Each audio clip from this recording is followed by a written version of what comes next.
Hello classmates, this is my learning, teaching, interactive moment for family life practicum, class 444. I just want to say hello and it's nice to meet you all. I was kind of not sure what to do with this, but my first question that I chose to do on the video is, as you read about the history of outreach, family, life, education, in what capacity do you see yourself getting involved with strengthening marriage and families through FLE? This question made me think quite a bit about, where am I going to take it? What am I going to do with it after I'm finished? Some of my concerns were my family is grown. Both of my kids are on their own. One's in the service in the Air Force and the other one is on a mission. So it's not really going to help me with that. And then I had to think about where Heavenly Father wants me to be. My desire was to be a nurse, and obviously that wasn't Heavenly Father's plan for me. So after much prayer and fasting, I chose marriage and family. And so now, the normal thing would to become a marriage and family therapist. But after learning more about family life education, I'm not sure that that's the direction I'm going to end up either, because I love family life education and it also fits into the scope of my patriarchal blessing. So with that, the next question I had was, what's my responsibility when I'm finished, and even now, even before I'm finished? How can I be an outreach to others? So, first part of it, although I feel way out of my comfort zone with this, I have a peace about it, and I really enjoy it. I feel like I finally found myself on where I need to be, and then I also believe that I have a responsibility to share any and all of the information that I have with those around me who, just in friendships or occasional, when you talk to people at the store or whatever, and they mention, sometimes they mention things about relationships or family, that I can share the resources that I have with those people. What they do with those resources and how they use them, that's up to them. But I've done my part by sharing what I know.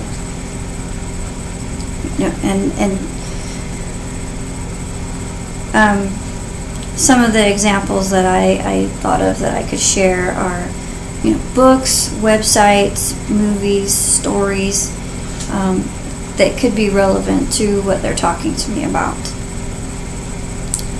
And the next question that I had was, what existing organizations, groups, or services within my community can I tap into to get help to get the word out about my workshop? I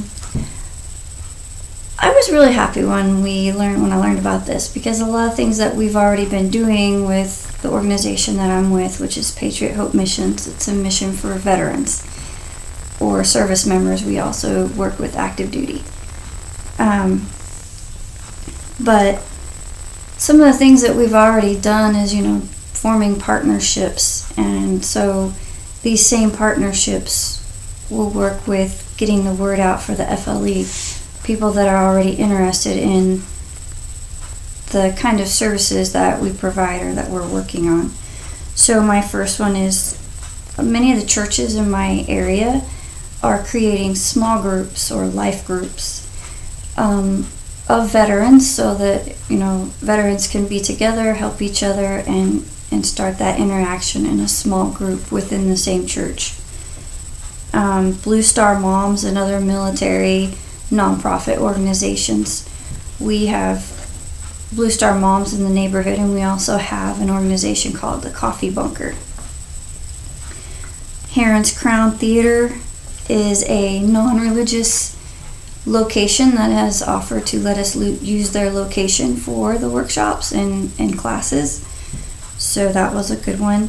The extension office, which I got that idea of the book, I have never been there, so that's going to be something that's new for me, and I'll probably get a lot of resources there, things that I can use to further my education also and work with others in the community. Our city mayor is a veteran, and then many local business owners I know that I've been friends with since high school will probably be more than happy to help me get the word out. The next question is, when teaching FLE, what are some potential problems and if an educator slides into providing therapeutic remediation? I have two answers, and then the one is kind of my thoughts on how to not get into that. It's something that we're not qualified to do.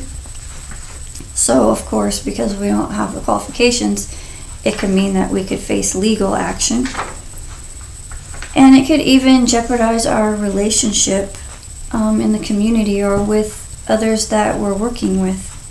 And we don't want to mess up relationships. We want to build relationships. So that could become a very bad negative.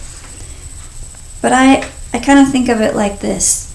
As an educator, I know the subject matter of a participant's issues, such as maybe, for example, they're having marital issues. But I don't necessarily know the details. So I'm not in that inner circle of the participant's life to know the personal details of what's going on. I'm in one of the outer rings where I know there's an issue, and I can provide information or sources, websites, movies, books, things like that, once I know what the issue is, but not to offer advice, any sort of advice at all. And so that is 3 out of the 4 questions that I had on my outline. So on the 4th one, if you would like to read it when I upload it, it's about the target audience and why we need to know them.